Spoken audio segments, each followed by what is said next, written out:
selalu ya. Hari ini kita akan mengadakan webinar edukasi dengan emiten PT AKR Corporindo atau dengan kode saham AKRA yang akan diwakilkan oleh Bapak Suresh Wembu, Director dan Corporate Secretary dari PT AKR Corporindo TPK. Hari ini saya juga akan didampingin sebagai moderator oleh Mas Ignatius Teguh Prayoga, Equity Analyst dari BRI Dana Reksa Sekuritas. Terima kasih Mas Yoga yang selalu setia mensupport kita juga di sini, dan terima kasih kepada BRI Dana Reksa yang juga selalu mensupport dan menjadi salah satu partner untuk menghadirkan edukasi untuk teman-teman di sini.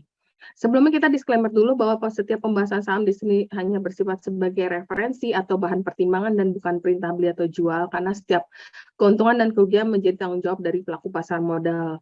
PT AKR Corporindo TBK secara resmi didirikan di Surabaya pada tahun 1977 dan terdaftar di Bursa Efek Indonesia di tahun 1994. AKR adalah penyedia solusi rantai pasokan terintegrasi terkemuka di Indonesia dan distributor sektor swasta terbesar minyak bumi dan bahan kimia dasar untuk pelanggan industri. Mr. Suresh Wembu memperoleh gelar sebagai Chartered Accountant dari Institute of Chartered Accountants India, New Delhi. Beliau diangkat sebagai Direktur PT AKR Corporindo Tbk pada tahun 2009 dan saat ini beliau menjabat sebagai Kepala Pengembangan Bisnis dan Hubungan Usaha Patungan dan juga sebagai Sekretaris Perusahaan. Oh ya, reminder, hari ini kita ada sesi teknikal yang dibuat oleh rekan saya Pak Satriawan CTA, di mana nanti presentasi akan saya share dan saya jelaskan, dan bahan presentasi akan saya share juga ke grup WA teman-teman semua. Karena kita akan masuk di bulan Agustus.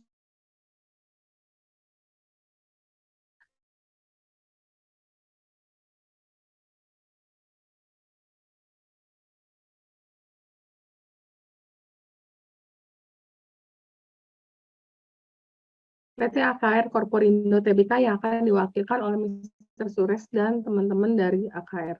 Waktu dan tempat saya persilakan. Silakan Mas Yoga dan Mr. Suresh.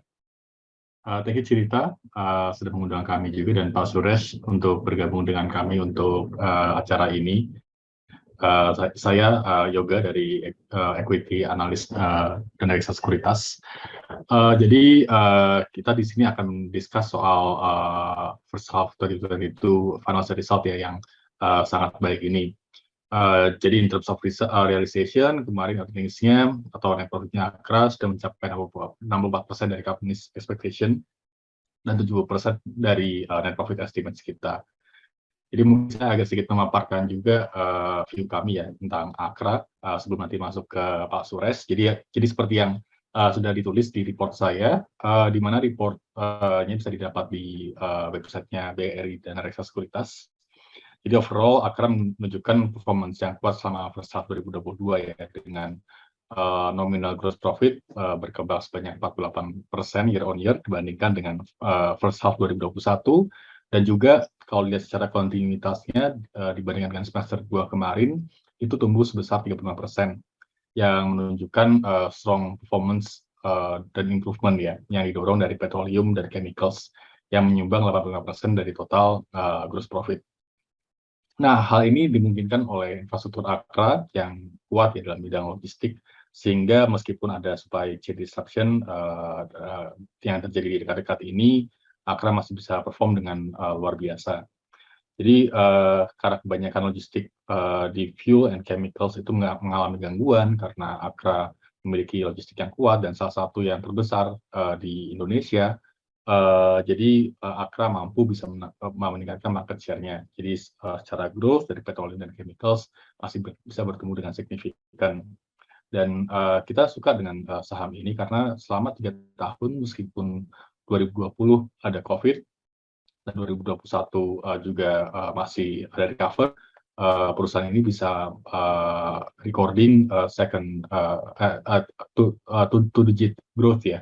Selama 3 tahun ini dan termasuk di first half 2022 ini. Jadi karena earnings-nya AKRA sudah mencapai 70% dari earnings kami, dan juga kita upgrade earnings estimate kami sebanyak 13%, kita meningkatkan target price kita ke 1.100, dari 1.100 ke 1.500. Jadi mungkin jelasnya untuk first half ini akan diterangkan oleh Pak Suresh. So Pak Suresh, the floor is yours, Pak. Terima kasih Pak Yoga, terima kasih Bu Rita mengenai for giving me the opportunity to present mengenai AKR Koperindo hari ini di Investment Forum ini, dan boleh saya sharing ya screen saya itu. Ya, hari ini mungkin yang tema yang kasih ke saya adalah gimana dalam waktu kondisi uncertain times ya, gimana AKR Koperindo tetap bisa deliver resilient growth. Itu adalah tema atau topik yang kasih ke saya. Saya juga bicara ini in the context of the financial results for the 6 months ended 30th June 2022 ya. So sebagai perusahaan, AKR Koperindo bukan perusahaan baru, itu udah 6 dekade di Indonesia ya. Mulai dari Surabaya sebagai perusahaan yang distribution of chemical, AKR sekarang udah seperti Pak Yoga bilang, udah menjadi satu perusahaan terkemuka di Indonesia untuk distribusi BBM, seperti biosolar, fuel oil, dan juga sekarang udah masuk ke retail. Juga AKR sekarang udah jadi distributor yang paling besar untuk kimia dasar. Kimia dasar adalah bahan baku untuk banyak industri-industri, dan sejak tahun 1960 AKR distribute chemical ke lebih dari 2.500 pelangganan di Indonesia. Nanti saya juga bicara terkait dengan strategi perusahaan di mana ke masa depan AKR tetap bisa mengembangkan bisnis energi bersih dan baru, dan juga gimana AKR bisa tetap grow profitabilitas dalam waktu 3 tahun, 5 tahun ke depan, including the outlook untuk tahun 2022. Pemegang saham mayoritas perusahaan adalah Bapak Sugiarto Adikusumo. Beliau adalah chairman dan juga founder of the company. Dengan Pak Haryanto Adikusumo, beliau adalah putranya dari Pak Sugiarto, dan dua-duanya memiliki 59,4% dari perusahaan AKR Koperindo. So, sebagai perusahaan, AKR sudah fokus di dua area. Satu, gimana bisa tumbuh industri baru dengan memberikan solusi logistik supply chain yang efisien. Sebagai negara, kita tahu Indonesia adalah kepulauan negara yang paling besar dan banyak pulau, dan juga kalau mau supply barang atau mungkin fuel ke customer, gimana AKR bisa sediakan satu logistik supply chain yang efisien dan juga energi yang kompetitif ke banyak pelanggaran-pelanggaran. Ini adalah business model AKR, dan juga yang industri-industri yang kita serve di sekarang adalah yang growth drivernya di Indonesia. Sebagai perusahaan, AKR memiliki infrastruktur logistik yang ekstensif dan komprehensif ya. Ada di 17 pelabuhan di Indonesia, mulai dari Surabaya sampai di Jakarta, Bandung, juga di Sumatera, di Kalimantan, Sulawesi, dan juga kita juga supply banyak ke Papua dan lain-lain. So kita supply end-to-end supply chain. Itu adalah kunci kenapa AKR tetap bisa grow dalam waktu kondisi apapun. Itu adalah kita udah invest di banyak infrastruktur, termasuk di pelabuhan. Seperti Bapak Ibu tahu, untuk dapat tanah di pelabuhan sangat susah. Dan juga kalaupun mau investasi seperti ini, dengan tank terminalnya lebih dari 800.000 kiloliter, punya supply chain end-to-end dengan kapal dan semuanya, itu butuh investasi besar. So AKR sebagai perusahaan adalah salah satu perusahaan yang sudah memiliki infrastruktur logistik yang komprehensif. Kenapa saya highlight point ini? Sebagai kita tahu sekarang, kita semua adalah di very uncertain and challenging times. Kita udah lihat 2 tahun terakhir ini, 3 tahun ada COVID, nanti juga ada geopolitical conditions, termasuk perang antara Rusia dengan Ukraine, yang juga banyak logistik dan supply chain sudah ganggu sekarang. Dan juga sekarang pemerintah Indonesia dan juga negara semua mau lihat gimana bisa switch ke clean energy dan juga renewable. So nanti di presentation ini saya bicara terkait dengan apa yang AKR posisinya gimana dan apa yang kita mau lakukan. Sebagai perusahaan seperti Pak Yoga tadi bicara, even despite COVID, despite ini uncertainty, AKR sudah tumbuh kuat dan secara konsisten dalam 3-4 tahun ini. Mungkin tahun ini kalau kita lihat pertumbuhannya 60-70% profit growth banding dengan 2021, artinya dalam 4 tahun ini AKR profitnya udah grow double dari 717 miliar tahun ini estimasi saya adalah sekitar 1,8 sampai 1,9 triliun rupiah. Dalam 6 bulan aja udah capai 955 miliar. Ya, disclaimer apply, tapi ini bisa gambarkan gimana sebagai perusahaan AKR sudah deliver consistent profit growth. Itu adalah dua faktor. Satu adalah barang-barang yang distribusi AKR seperti kimia dasar atau BBM, demand-nya kuat.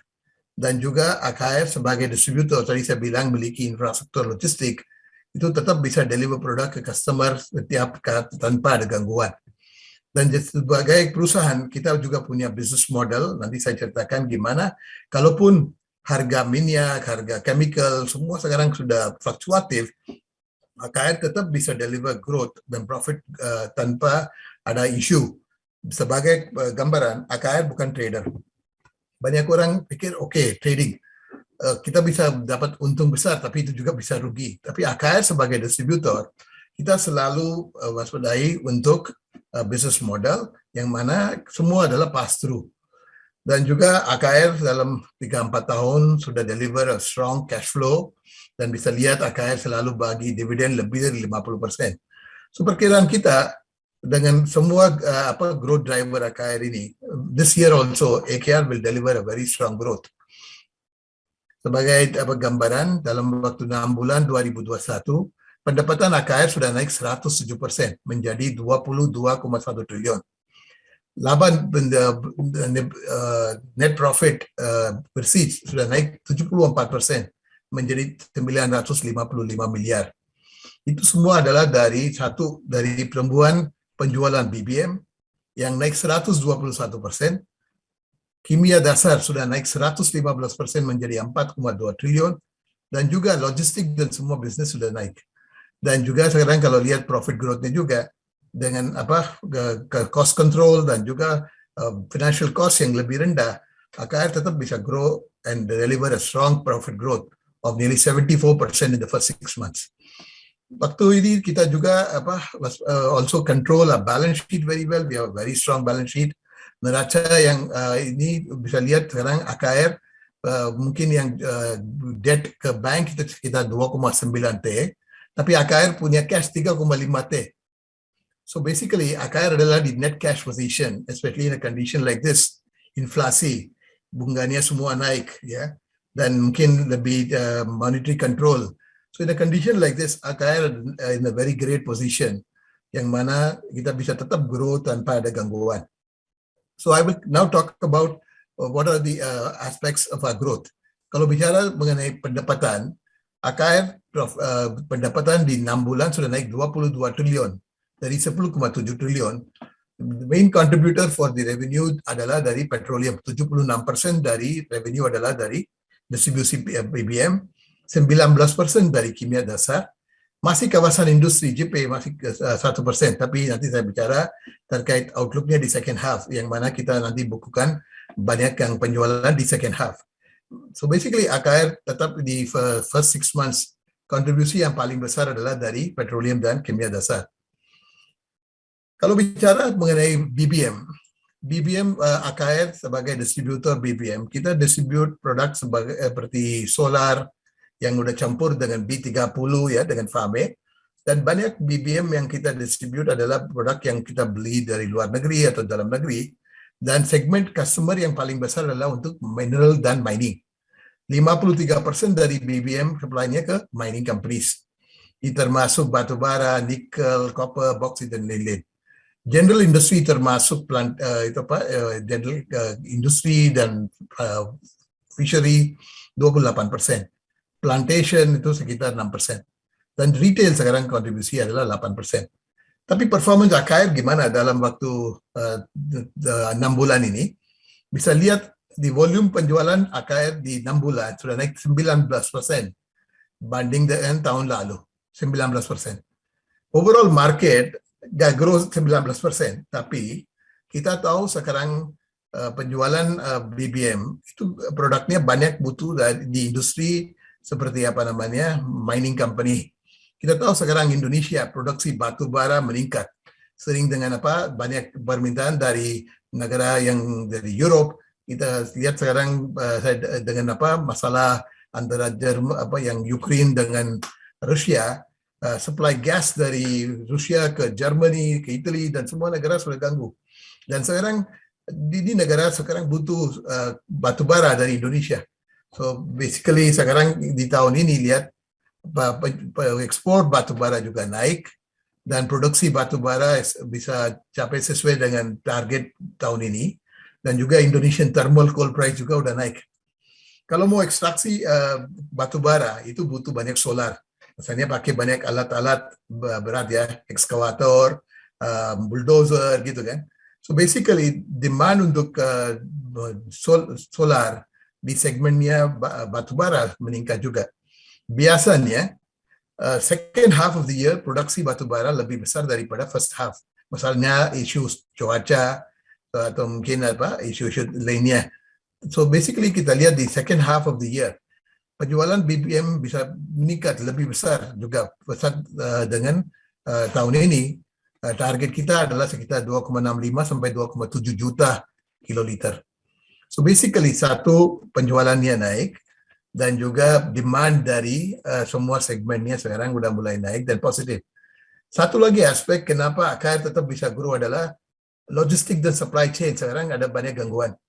Siapapun yang nggak memiliki infrastruktur, siapapun nggak punya infrastruktur, sekarang nggak bisa. Di Indonesia ada 17 perusahaan yang dapat izin, dapat alokasi FAME dari pemerintah. Saya dengar mungkin separuh dari itu aja mungkin aktif di pasar sekarang. Even I heard in the second quarter ada banyak yang sudah gagal untuk impor juga. So basically AKR sebagai perusahaan dengan semua aspek logistik supply chain dan juga customer yang butuh banyak solar dan fuel oil itu juga kontribusi ke kenapa AKR bisa deliver a very very strong growth di petroleum business. Banyak teman-teman mungkin pikir kalau harga energi sekarang lonjak ya akibat kondisi geopolitik. Mungkin kita lihat Brent-nya di atas $100. Bono. Bono malah eleng-eleng. Mino plat Singapore juga naik lebih dari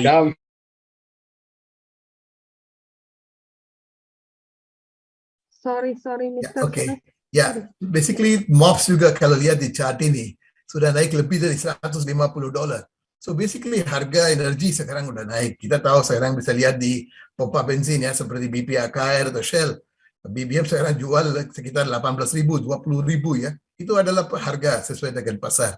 So basically AKR tadi saya bilang sebagai perusahaan kita agak posisi margin AKR selalu stabil dengan absolute amount rupiah per liter. Apapun adalah harga minyak kita teruskan ke pelangganan pakai formula. So harga box naik ya kita pass through. Tapi yang waspada adalah margin rupiah per liter.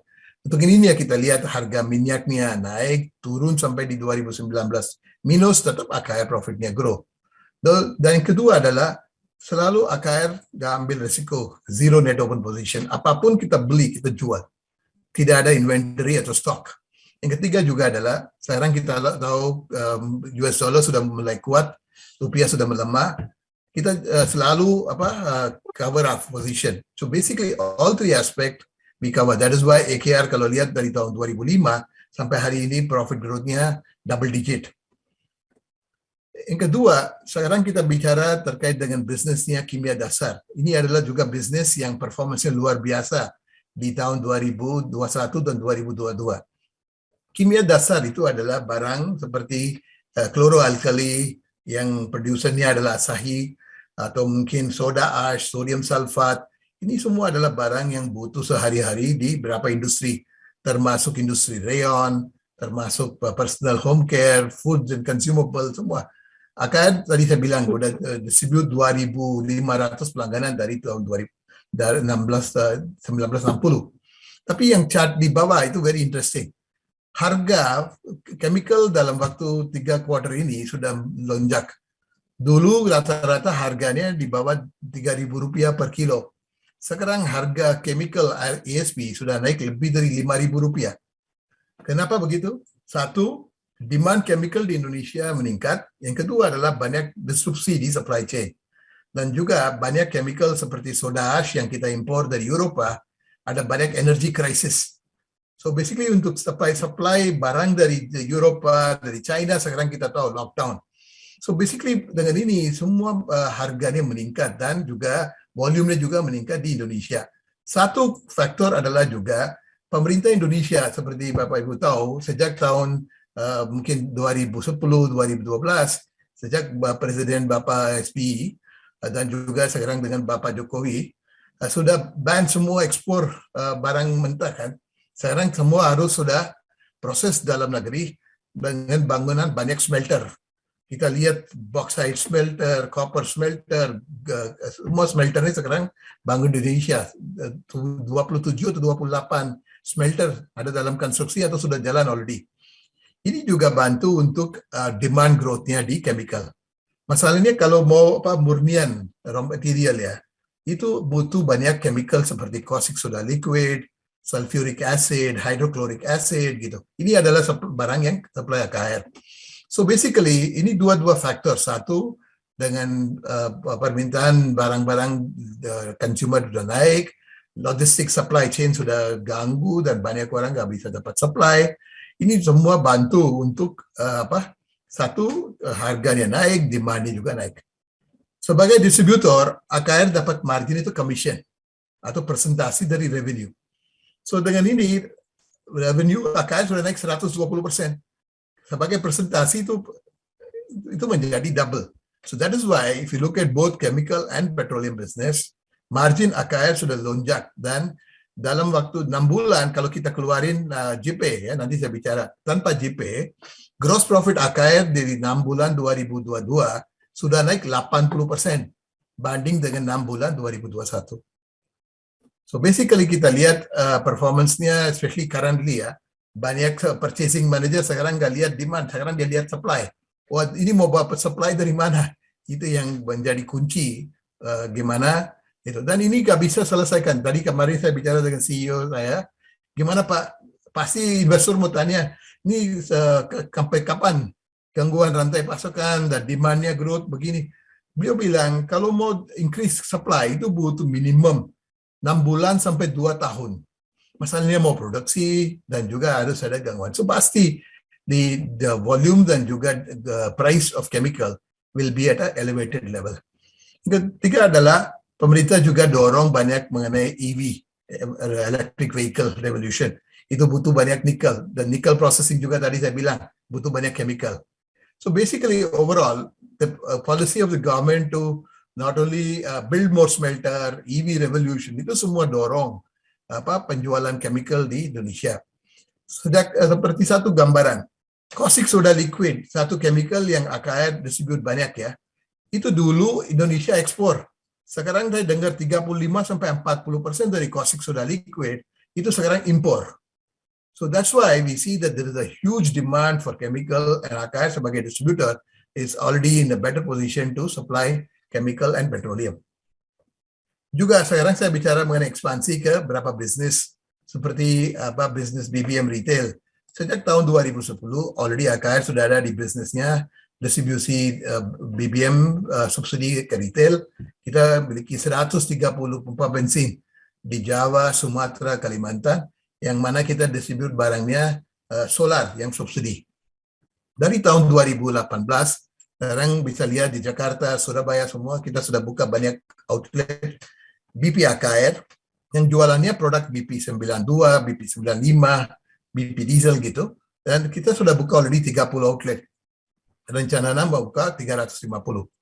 Ya, ini bisnis juga ada banyak prospek ya. Maksudnya jumlah pompa bensin di Indonesia cuma di bawah 8.000. Tapi banyak barang demand-nya ada. Juga BP AKR juga selain jualan produk BBM juga jual produk non BBM termasuk kedai untuk seperti Alfamart ya untuk ke retail kita ada kopi, makanan, Castrol, lubrikan dan semua. Ini adalah konsep. Dan tadi saya bicara mengenai pemerintah punya program untuk EV. Kalau jumlah mobil electric vehicle naik ya, BP juga nanti mau invest untuk charging point. So ini juga adalah satu business opportunity. Kedua adalah mengenai bisnisnya JP. Seperti Bapak Ibu sudah tahu, proyek ini sudah jalan dari 2013. Ini adalah satu proyek yang paling besar di Indonesia sebagai kawasan industri terintegrasi berkelas dunia. So basically kawasan ini udah kerjasama antara Pelindo dengan AKR dan udah termasuk 400 hektar pelabuhan, 1.800 hektar yang kawasan industri dan juga residensial. Bisnis ini sudah already jalan dan sekarang sudah ada banyak customer dan sekarang JP sudah jadi sebagai Special Economic Zone sejak tahun lalu, kawasan ekonomi khusus, dan administrator sudah mulai kerja. Juga sudah ada 16 pabrik, dan pabrik yang paling besar adalah Freeport Copper Smelter, nanti kita bicara. Juga ada bisnisnya untuk pelabuhan, kita juga udah ekspansi pelabuhan, dan dalam fase untuk bangun pelabuhan untuk Freeport. Dan juga utilitas, semua sudah bangun untuk tahap 1, dan sekarang udah mulai pasang pembangkit listrik tenaga surya juga. So overall, good development happening on JP, dan seperti tadi bilang, JP udah menjadi kawasan ekonomi khusus, dan pemerintah Bapak Jokowi sudah ada ke sana, kunjungin 3 kali.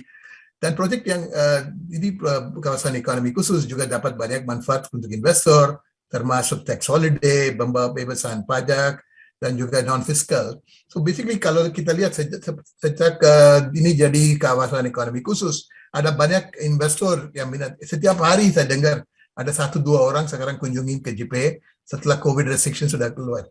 So satu proyek yang paling besar yang sekarang jalan di JP adalah proyek Freeport Copper Smelter atau tembaga peleburan tembaga. Ini adalah copper smelter yang paling besar di dunia di satu line. 1,7 juta metrik ton. Untuk proyek ini, already JP sudah sewa tanah 185 hektar dengan sewa sampai 80 tahun. Dan juga untuk pelabuhan sudah tanda tangan untuk 40 tahun. Dan sekarang bisa lihat ini gambarannya, ini progresnya sekarang. Dan untuk proyek ini, all utilities termasuk pelabuhan, listrik, semua sudah already deliver. Sebagai gambaran, tahun ini kita mau target sekitar 40 hektar dari 1.000 hektar yang tanah kita miliki. Pasti setiap tahun nanti ada penjualannya naik. 2,5 hektar already sudah dibukukan di quarter 1. Ada satu customer dari foreign 37 hektar yang sudah tanda tangan investment framework agreement dan dalam proses untuk tanda tangan SPA. Mudah-mudahan dalam waktu 1-2 bulan SPA udah tanda tangan akta jual beli. Kalau itu udah jadi, kita udah capai target 40 hektar. Tapi JP nggak mau seperti kawasan industri lainnya, cuma jualan tanah 2. Kita target industri yang butuh pelabuhan, yang butuh listrik, air, dan lain-lain, yang bisa dapat recurring income ke depan. Ini adalah fee-based income yang kita develop. So sebagai gambaran, cumulative land sale, yang kita sudah jual ya sekitar 85 hektar, kita already sudah sewa 185 hektar, dan target tahun ini bisa 40 hektar. Kalau 40 hektar bisa jual, tahun ini land sale-nya udah hampir 800-900 miliar. Dan dengan lease income dan lain-lainnya, pendapatan tahun 2022 estimasi saya bisa 1,1 sampai 1,2 triliun.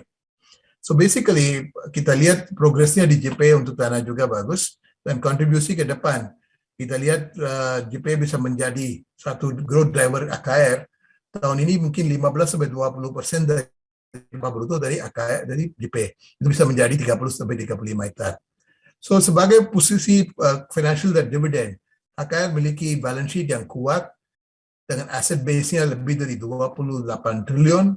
Bisa lihat net gearing sekarang atau hutang minus cash itu udah jadi minus sekarang. Cash-nya lebih besar dari hutang. Dan return on equity, return on asset AKR sudah naik sekarang. Return on equity udah 19% dengan net gearing-nya 0. Juga itu adalah balance sheet AKR. Kalau bicara mengenai main ratio semua sudah baik, dan sebagai perusahaan kita juga lihat cash flow. Setiap tahun AKR generate EBITDA lebih dari 1,8 sampai 2,2 T, dan dengan capex yang lebih rendah sekarang, kita punya cash balance yang besar. Untuk ini kita juga bagi dividen ke pemegang saham. Barusan setelah 6 bulan laporan keuangan sudah filing, BOD AKR sudah umumkan mau pembayaran interim dividen Rp25 per saham atau 493 miliar. Dari 955 miliar profit, kita mau bagi 493 miliar sebagai interim dividend. Dan itu juga bisa lihat dalam 5 tahun yang terakhir, AKR selalu bagi dividen lebih dari 50%. Konsisten. Ke depan juga dengan growth, dengan juga monetization of JP, pasti dividen ke pemegang saham juga naik, dan juga opportunity untuk growth-nya masih bagus. Tadi saya bilang, kalau lihat dengan situasi sekarang, dengan outlook pendapatan bagus, dan kalau kita bisa selesaikan AJB dengan investor untuk 37 hektar, kita mungkin forecast laba bersih AKR tahun ini bisa 1,8 sampai 1,9 T dari 1,11 triliun di tahun 2021. So basically growth-nya luar biasa 60 sampai 70%. Itu juga kita lihat yang bisnis di petroleum dan chemical. Like I said, normally coal business the second half of the year is always very strong. Dan tahun ini chemical juga very strong growth. Begininya kita mungkin still very confident of delivering a very strong result this year. Yeah, disclaimer apply.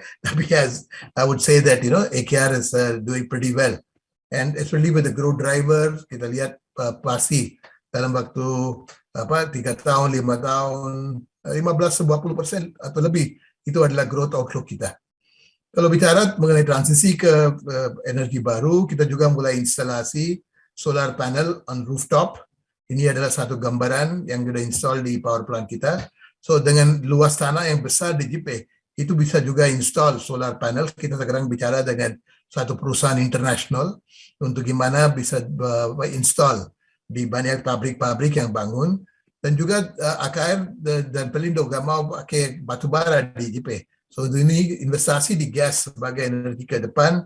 Kita udah tanda tangan satu joint venture dengan Berkah Buana Energy, perusahaan udah buy Buana Gas. Sekarang kita aktif untuk pertimbangan peluang untuk terminal LNG didistribusi di JP.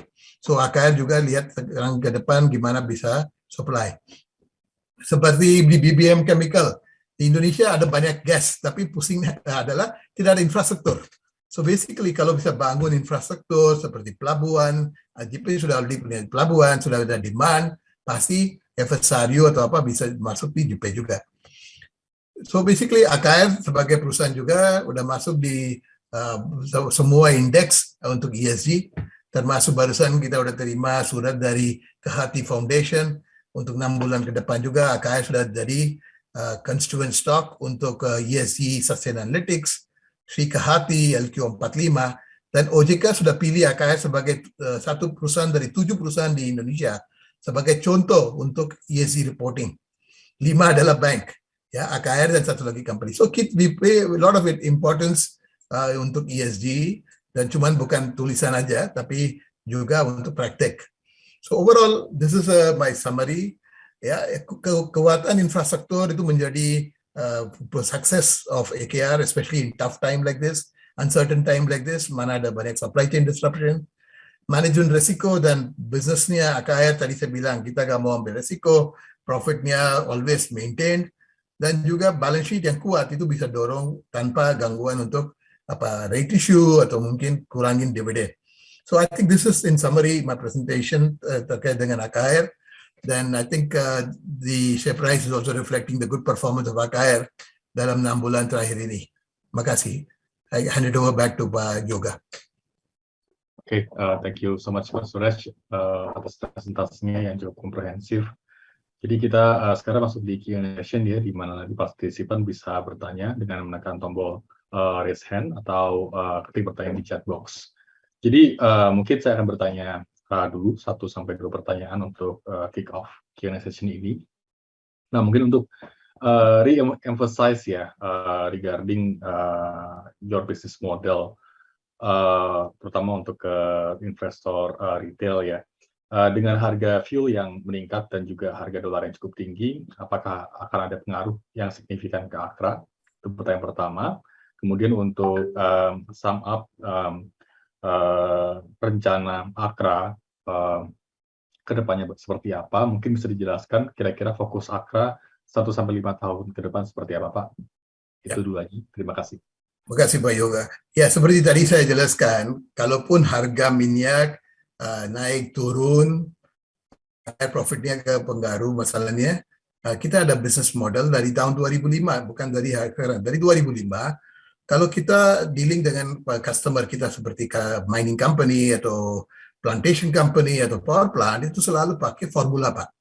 Formula adalah mean of plat Singapore atau mungkin benchmark, plus adalah markup atau alpha lah. So, kalaupun harga alpha, kita sudah lihat alpha sampai turun sampai $20 tahun 2019-2020. Sekarang MOPS-nya sudah naik sampai $170 2 bulan yang lalu. So, kalaupun harganya naik turun, langsung kita pass through to the customer. Kalau seperti minyak turun misalnya dalam waktu 6 bulan, menjadi $80, $90, I don't know it happen or not, tapi harganya berbasis itu. So basically tadi saya explain, business model adalah margin per rupiah per liter. Berapa yang rupiah per liter kita dapat untuk supply barangnya sampai ke customer end to end, Pak. Dari refinery di Indonesia atau dari Singapura sampai customernya di Kalimantan Tengah, Kalimantan Timur, sampai ke mining company, kita deliver produk, kita dapat margin, Pak. So basically, we never take a position. Kalaupun kita mau beli barangnya itu sesuai dengan permintaan dari customer. Biasanya customer kasih rolling forecast 3 bulan. Mining company biasa bilang, di bulan September, Oktober, November, saya butuh sekian. So langsung kita order ke refinery, sesuai dengan volume, Pak. Dan selalu kita jual sesuai dengan itu. Kita nggak mau jual lebih atau kurang. Itu namanya zero net open position. So dengan ini ya kita bisa always secure lah. Yang kedua, tahun ini kenapa itu marginnya bisa naik kencang adalah tadi saya bilang gangguan logistik dan supply chain. Banyak kompetitor kita, mungkin tadi saya bilang 17 perusahaan yang dapat izin. Itu sekarang mungkin banyak yang belum bisa supply. Misalnya dulu ya, kalau kita mau impor satu kapal BBM solar ya, mungkin $20 juta. Hari ini dengan harganya naik sampai $150, maaf $160, itu same kapal udah jadi $50 juta. Banyak perusahaan yang kecil atau distributor yang kecil, kalau dia mau distribute, dia butuh banyak working capital. Itu juga mungkin ganggu operation dia. Sebagai perusahaan ya kita punya balance sheet yang kuat. So basically all these factors juga dorong profitabilitas. Kalau di bisnisnya forex, tadi seperti Bapak bilang, ya kursnya sekarang melambat dari 14.500 15.000. Waktu kita impor, kita harus bayar dolar, LC-nya dalam dolar, tapi jualannya pakai rupiah. So setiap saat kita sudah already impor produk, langsung kita book forward contract. Dan harganya udah langsung set off next period-nya.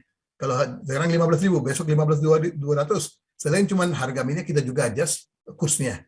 Dan selalu kita hedging. That's why even if you see di laporan keuangan AKR di 6 bulan, tidak ada forex loss atau forex gain. Dan perusahaan nggak punya hutang dalam dolar, ya selain cuma LC. Itu semua lihat itu adalah tidak ada bond di dalam dolar atau apa. Cuman bondnya juga rupiah. Cuman ada kita 37 miliar atau berapa itu. So basically kita aman, kalaupun harga minyak naik atau kursnya naik turun, AKR tetap bisa deliver profit growth, Pak. Oke, thank you, Pak. Kalau bicara mengenai outlook ke 3 sampai 5 tahun, Pak, tadi saya ceritakan kalau 2022 dengan profit growth-nya 6 bulan aja udah hampir 955 miliar atau naik 74%. Dan outlook kita untuk tahun ini bisa growth-nya antara 60 sampai 70%, which I think is quite achievable, Pak. Especially tadi saya bilang kalau tanah juga udah book di September Oktober ya. 37 hektar, itu juga kontribusinya sekian besar ke profit growth. Tanpa tanah juga, pasti tahun ini growth-nya second half will be strong. Why I'm confident is, kalau kita lihat outlook-nya dari banyak perusahaan batubara, nikel, dan juga other industry. Biasanya di second half, industri semua mungkin produksinya kejar, Pak. So I think the demand for chemical dan petroleum will also be surely high in the second half. Dan juga dalam waktu kita masih punya lebih dari 1.000 hektar di kawasan industri JP, kalau kita jual antara 50-100 hektar setiap tahun, ya profit dari JP juga naik, Pak. Ya, terima kasih. Oke, thank you, Pak. Jadi karena memang Akra memiliki zero net position dan juga nggak ada trading position, jadi nggak ada exposure ya, Pak, ya, ke performance-nya Akra secara keseluruhan. Oke, thank you Pak untuk penjelasannya. Mungkin cerita ada yang ingin bertanya? Ya, tadi ada titipan dari teman di grup yang sebenarnya dia pengen hadir tapi berhalangan. Ini ada titipan pertanyaan berupa, sebentar. Harga fuel kan mahal. Apakah pembangunan pom bensin AKR bekerjasama dengan Petroleum tidak dikurangin untuk sementara? Customer mungkin tak banyak karena dengan harga fuel yang semahal sekarang, atau malah mungkin harga fuel masih akan naik nih di musim dingin karena cuma satu lini bisnis yang masih kurang serk. Semua bisnis AKR, semua ciamik top marco top. Itu pertanyaannya teman saudara. Ya, ya. Itu kita lihat ya, kenapa mungkin sekarang dalam waktu 3 bulan yang terakhir, waktu itu mungkin beda antara Pertalite dengan Pertamax dengan produk-produk BP92, BP95 itu udah lebih besar ya sekarang bedanya antara itu. Kalau lihat di bulan Maret, April, waktu itu perbedaan antara BP dengan Pertamina punya itu mungkin cuma 500-700 rupiah kalau bicara mengenai round 98 ya. Dan pemerintah juga sekarang udah already mulai naik, Pertamina boleh naikin harga produk-produk seperti round 98 dan juga produk yang solar yang untuk mobil yang Dex ya. Itu semua sekarang udah mulai sesuai dengan pasar. Tapi yang produk yang pemerintah sekarang masih tahan adalah seperti Pertalite. Ya, kita tahu sekarang premium nggak ada ya. Round 88 hampir udah keluar. Sekarang banyak yang jual adalah round 90 atau namanya Pertalite. Nah, pemerintah mau kasih harga dengan same rate lah untuk bantu masyarakat jangan sampai ada inflasi untuk itu. Tapi sekarang kita lihat dalam waktu sebulan ini, Pertamina juga udah lakukan app kan, app Pertamina app atau apa itu, My Pertamina atau apa. Kalau orang mau beli produk itu harus adalah orang yang mampu, gak mampu atau masyarakat lah, bukan yang orang yang punya mobil yang mewah. Mungkin ada banyak yang masih beli. Tapi sekarang pemerintah juga dengan budget pemerintah juga udah banyak gitu ya subsidi ya. Sekarang saya dengar 400-500 triliun. Pemerintah juga restrict barang yang murah yang round 90 dan kartu Pertamax round 92 ruginya Pertamina. Kan pemerintah ganti rugi Pertamina. So basically kita lihat pemerintah juga gak mau turusin ini sampai mungkin tahun ini dia tetap mau kasih harga murah untuk round 90. Tapi banyak customer kita yang punya mobil lebih canggih ya, atau mungkin European car atau Japanese car yang baru semua, itu semua recommended adalah round 91 ke atas. So that's why it may be a short-term phenomena, yang mana harganya jauh beda, mungkin volumenya turun sekitar 20-25% di retail, tapi itu doesn't affect our long-term growth potential for retail. Kenapa gitu? Tadi saya bilang Indonesia dengan 278 juta penduduk, cuma ada 8.000 pompa bensin. Negara seperti Thailand ada 25.000, Filipina ada 7.000, ada mungkin Malaysia 14.000. So basically Indonesia butuh banyak pompa bensin. Yang kedua, tadi saya bilang konsepnya pompa bensin sekarang bukan jualan BBM doang, juga ada kopi, juga ada makanan. Ini adalah konsep yang BPAKR bawa. Banyak sekarang lini kompetitor juga udah mulai kopi. Ini adalah konsep di luar negeri. Kalau ke Eropa, Jepang atau mana, kalau kita pergi ke pompa bensin juga beli produk-produk untuk sehari-hari kopi gitu. Ke depan dalam waktu 3 tahun kalau jumlah mobil EV naik ya, electric vehicle, pasti itu juga bisa menjadi satu peluang untuk electric charging point. So basically tetap AKR dengan BP mau jalan terus itu produk dan betul, ini adalah satu segmen yang mungkin contribution-nya nggak besar. Tetap kita positif di margin, tapi kita belum bisa cover fixed cost lah gitu. So overall, we see that this is an opportunity for growth in the future. Ya, kita nggak bisa bangun sekaligus ya, mungkin pelan-pelan 30, 50. Tapi sekarang kita udah mulai dapat banyak dealer juga. Ke depan banyak pompa bensin yang kita bikin di Jakarta, Surabaya. Kita lihat sekarang BPAKR sudah bangun di jalan tol juga. Karena banyak orang sekarang pakai mobil ke Surabaya gitu kan. So basically nanti kita juga mau buka banyak pompa bensin di jalan tol juga. So ini juga adalah satu strategi ke depan. Oke, Oke. thank you Pak Suresh. Jadi kita mungkin ada beberapa pertanyaan ya dari chat box ya. Mungkin kita ambil 2 dulu. Jadi ini dari Pak Samuel. Basically mungkin dia ingin menanyakan bagaimana outlook soal oil ya ke depannya dari kacamatanya Akra. Kemudian kedua dari Lin dan juga Samsung itu mereka berdua menanyakan soal positioning Akra dibandingkan kompetitor ya. Dan juga bagaimana tantangannya, siapa pesaing terbesar perusahaan saat ini, dan kira-kira mungkin competitive landscape-nya seperti apa. Thank you, Pak. Ya, kalau tadi saya bicara harga minyak, we cannot forecast kan. Dan juga business model AKR adalah harga minyaknya kita udah lihat $20, tetap profit, margin rupiah per liter tetap tahan. Kalau harga sekarang udah 170 tetap sama. So we are not worried about oil price. Biasanya oil price has a indicator dengan supply demand lah. Dengan geopolitical condition sekarang perang antara Rusia dengan Ukraina dan juga banyak supply disruption ya, pasti harga minyak maybe in the region of $100, $120. Tapi kita lihat dalam waktu 3 bulan yang ini margin dari smelter sudah naik very strongly. Hampir crack spread ya untuk smelter bisa ada $40-50.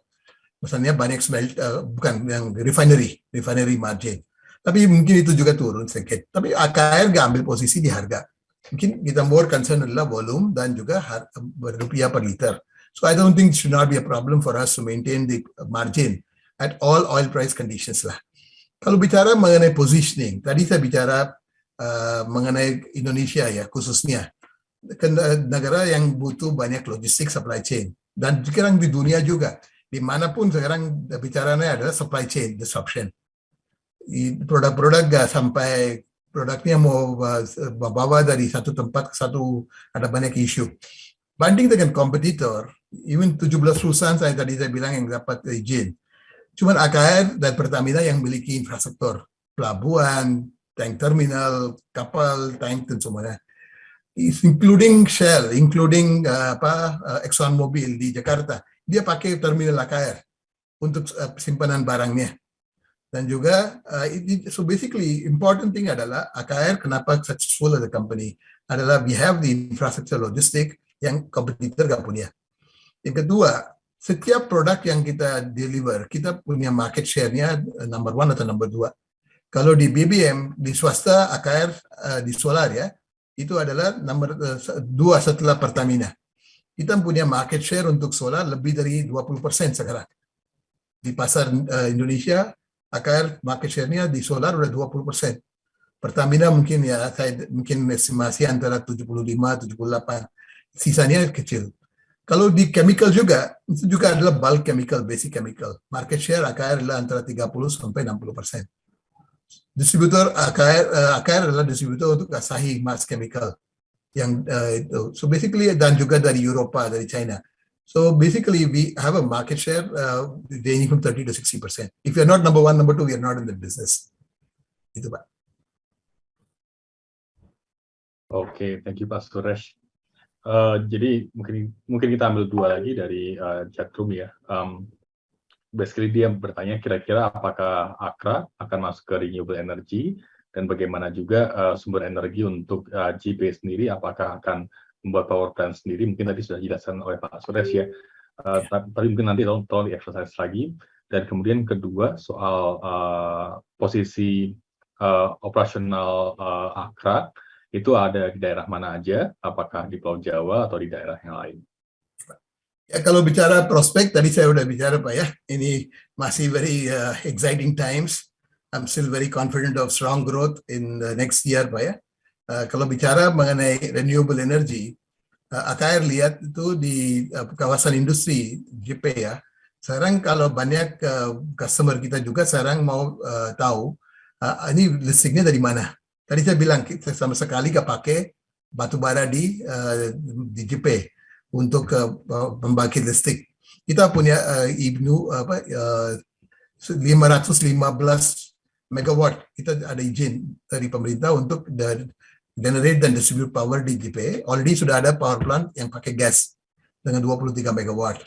So ke depan nanti kita mau ekspansi tetap pakai gas sebagai one of the fuel. Yang kedua adalah tadi saya bicara mengenai rooftop solar panel. Dengan pabrik-pabrik yang besar itu kita mau kerjasama untuk pakai rooftop untuk generate electricity. Kita pikir itu bisa contribute antara 20 sampai 25% dari requirement listrik di JP. Tapi Bapak Ibu tahu kan, kalau kita cuma mau pakai solar panel nggak bisa. Even di Indonesia dengan matahari begini, intensity itu very less. So basically cuma 4 sampai 5 jam itu bisa produksi. Other time you still have to have gas. So basically AKR di JP itu bikin strategi mana kita bisa install solar panel, tapi juga ada gas.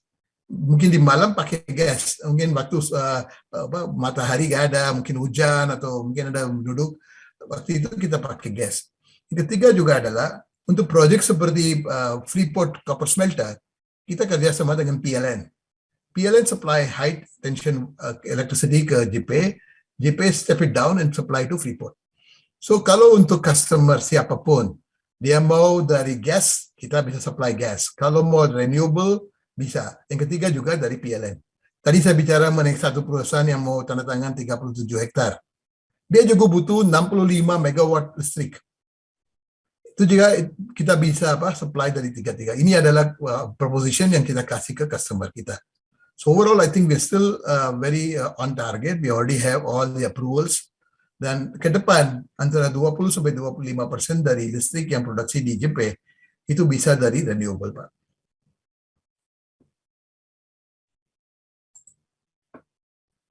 Kalau bicara mengenai operation AKR, itu cuman bukan di Pulau Jawa aja. Kita mulai dari Surabaya, Jakarta. Tapi lihat itu terminal-terminal AKR ada di Sumatera, ada di Bali, ada di Kalimantan, ada di Sragen ya, di Pulau Laut, dan juga ada banyak terminal-terminal di Kalimantan Timur, Kalimantan Barat. Kita juga ada di Bitung, Manado, dan juga kita supply ke Papua. So basically AKR sekarang supply banyak produk. Solar itu banyaknya butuh di mining kan, atau mungkin plantation. So banyak supply solar itu ke Kalimantan, Sulawesi, dan Sumatera, Pak. Oke, thank you Pak Suresh. Cerita mungkin ada pertanyaan lagi dari timnya Bu Rita? Enggak sih, cuman aku pengen emphasize ke teman-teman bahwa untuk AKR ini masih ada dividen interim yang akan dibagikan sebesar 25 perak, di mana kumnya itu adalah tanggal 3 Agustus. Jadi buat teman-teman yang invest masih ada dividen interimnya. Ini sangat menarik ya, karena memang AKR is not for trading, but we would like to invest and grow with the company. Seperti juga kita lihat performance-nya is very impressive, dan Mas Yoga sendiri baru upgrade kemarin itu untuk untuk report nih ya, kemarin baru di-upgrade seiring dengan di-announce-nya result-nya dari AKRA yang sangat impressive dan selalu bertumbuh ya. It's one of the best, I think one of the best company ya di IDX, karena memang ESG-nya juga udah nggak usah diragukan lagi, karena memang orang akan invest ke depannya sangat memperhatikan ESG ini. Ya. Mungkin untuk sum up aja ya, jadi secara keseluruhan dan juga menyambung ke target price tadi, memang selama 3 tahun ini, terutama dari tahun 2020, 2021, dan semester pertama 2022 ini, growth-nya masih cukup resilient di 2 digit, meskipun seperti yang kita tahu dan kita alami sebelumnya di tahun 2020 dan tahun 2021 pandemi COVID-19 lumayan parah ya. Jadi meskipun supply chain sekarang ini sedang mengalami disruption, AKRA dengan sebagai private company di Indonesia yang terbesar masih kuat ya secara operational dan juga financial performance-nya, sehingga ya untuk perusahaan infrastruktur sebesar ini net gearing-nya bisa di negatif itu cukup kuat sekali balance sheet-nya ya. Jadi kalau dari kami sendiri dengan menilai bisnis modelnya AKRA yang lebih ke arah infrastruktur dan nanti akan berkembang ke JP, ini masih cukup bagus ya untuk long term. Dengan target price kami kita upgrade ke 1.500 dari 1.100. Dan untuk yang trading saham mungkin ini bisa menjadi salah satu defensive stock ya, karena kan memang kalau misalnya kondisi market lagi seperti ini, dan juga possibility outflow juga semakin meningkat karena Fed rate juga meningkat, pasti sekarang investor-investor lagi masuk ke saham-saham yang defensif seperti staple, kemudian non-discretionary, dan salah satunya ke infrastruktur di mana memiliki revenue stream yang stabil. Jadi itu mengenai rekomendasi kami soal Akra ya. Jadi cerita mungkin back to you. Oke, thank you banget untuk summary-nya dari Mas Yoga. Dan mungkin I can share some view dari technical on Akra juga, karena memang zaman sekarang kita harus fundamental and technical kita sandingkan bersama. Ini ada technical, sebentar aku ambil dulu. Oke. Udah bisa dilihat ya untuk technical-nya. Mas Yoga, ini kelihatan kan ya yang aku share? Ya, bisa lihat. Ya, Oke. Nah. Oke, mungkin kita akan masuk dulu mengenai bulan Agustus, karena Agustus is a very interesting month during the year. Disclaimer bahwa semua saham di sini adalah rekomendasi dan komen adalah opini dari penulis ya, jadi teman-teman tetap harus berhati-hati untuk investasi. GCI historically return ya di bulan Agustus ini umumnya seringkali kurang begitu menarik untuk return di bulan Agustus, tapi untuk investor yang bisa memanfaatkan untuk mengambil buy on weakness is a good timing for us to buy jika ada koreksi, karena ini biasalah bulan-bulan yang banyak koreksi. Kita lihat ini dari tahun 2022, ini kita belum ada, 2021 hingga 2012, dan secara average itu minus 0.9. Dan ini return di tahun 1991 hingga 2011, bisa kita lihat bahwa di sini bulan Agustus adalah bulan yang banyak sekali merah dan sekali koreksi juga cukup besar ya. Jadi mungkin teman-teman yang belum dapat saham yang diincar ini bisa dimanfaatkan untuk buy on weakness, tetap disesuaikan dengan kepentingan untuk biasa investasinya seperti gimana ya, mau long term, short term, tadi disesuaikan. Dan GCI returns di bulan Agustus itu umumnya banyak turun 58%. Dari tahun 1991 hingga 2001, Agustus jadi bulan yang memberikan peluang kenaikan paling kecil, yaitu sebesar 42%, di mana 31 bulan hanya 13 yang ditutup positif dan 18 bulan ditutup negatif. Jadi ini bulan yang boleh dibilang buat kita yang ingin beli saham-saham bagus, tapi kita mau nunggu harga bawah, ini bisa dimanfaatkan.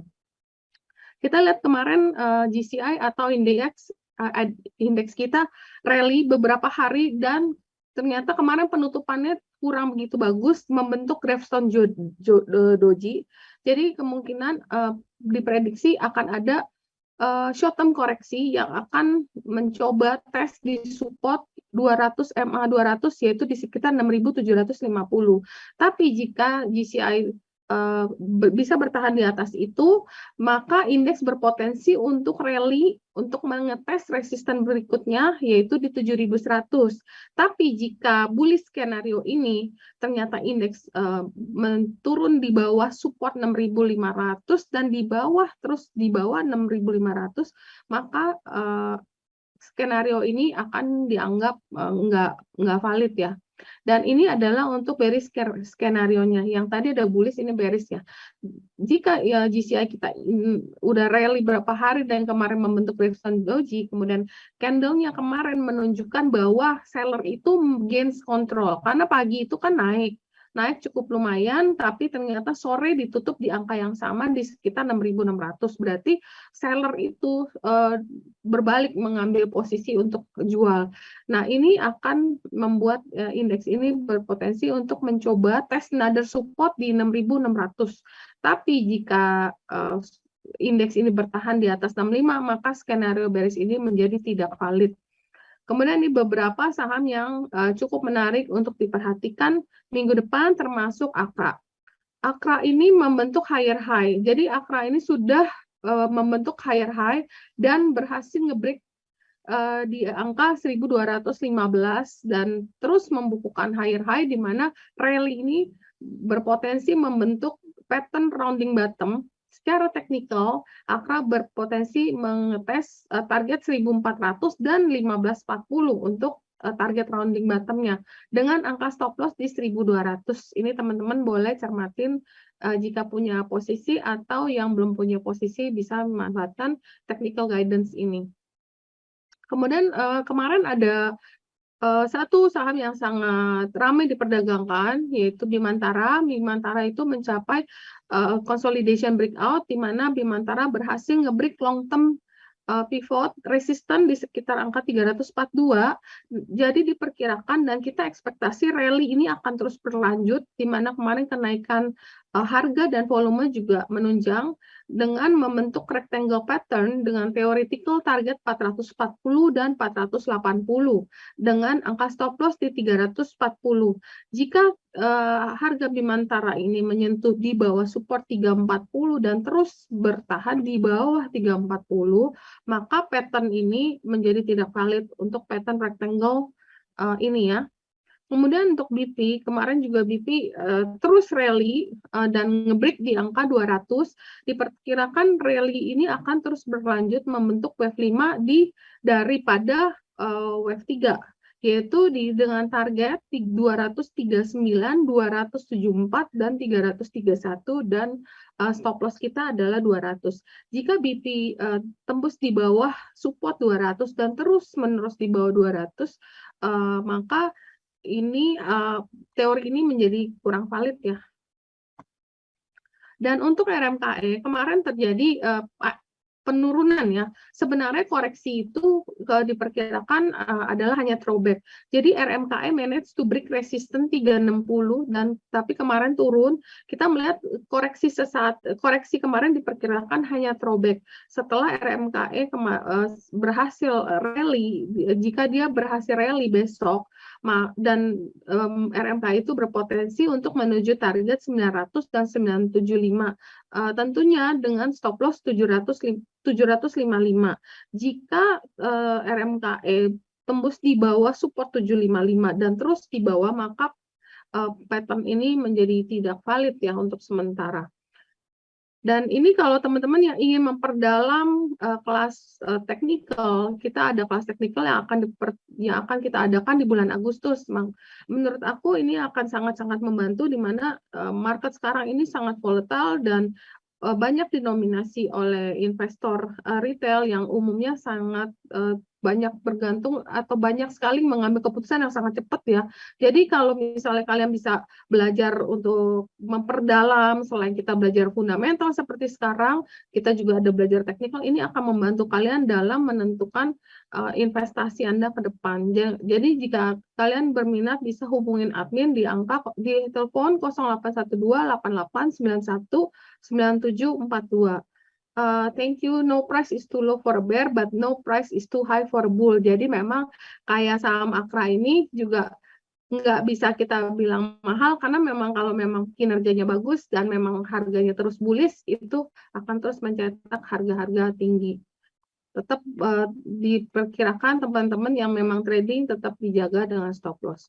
Mungkin itu sebagian adalah teknikal yang aku share untuk hari ini. Nanti akan saya share untuk PDF-nya di grup teman-teman semua. Mungkin gitu aja, kita mungkin bisa sekarang masuk ke sesi foto bersama ya untuk dokumentasi dan untuk kenang-kenangan. Teman-teman boleh silakan buka webcam-nya, mungkin kita bisa take one picture untuk semua kita kenang-kenangan di sini. Oke. Thank you. Ayo. Oke, ini chatbox aku off-in dulu ya, biar nggak mengganggu. Gitu ya. Oke. Oke, kita take picture. 1, 2, 3. Bentar.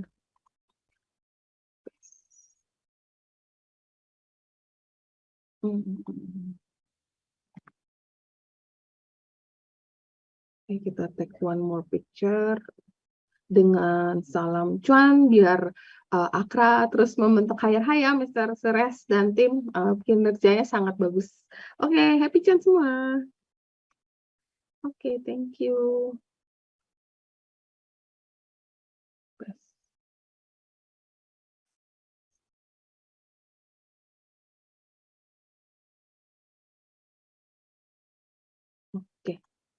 Oke, Mr. Suresh mungkin ada yang ingin disampaikan untuk teman-teman semua?